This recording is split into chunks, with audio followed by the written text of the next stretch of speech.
আজ থেকে উদ্বোধন হলো আমাদের নন ফিকশন বইমেলা।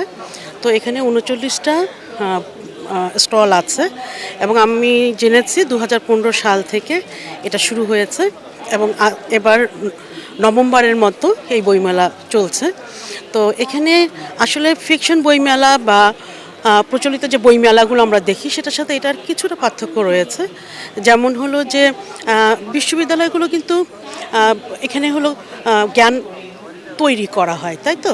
সেই জ্ঞানগুলো শিক্ষার্থীদের মাঝে অথবা পাঠকদের মাঝে ছড়িয়ে দেওয়ার জন্য এই ধরনের নন ফিকশন বইমেলা আরও বেশি পরিমাণে হওয়া দরকার।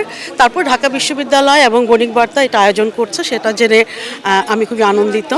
এবং এখানে এসে আমার এত ভালো লাগছে যেখানে শিক্ষার্থীদের মাঝে পাঠকদের মাঝে একটা অভূতপূর্ব সাড়া আমি দেখতে পেয়েছি, যেটা আমাকে মুগ্ধ করেছে, ভালো লেগেছে। আমি আশা করব যে এই ধরনের বইমেলাগুলো শুধু ঢাকায় বা ঢাকা বিশ্ববিদ্যালয় নয়, অন্যান্য বিশ্ববিদ্যালয়গুলোতে এবং দেশের অন্যান্য প্রান্তেও যেন এই বইমেলাগুলো হয়ে থাকে, যেখানে শিক্ষার্থীরা উপকৃত হবে। আসলে আমরা যদি ভালো লেখক তৈরি করতে চাই, তার জন্য আমাদের ভালো পাঠক হতে হবে।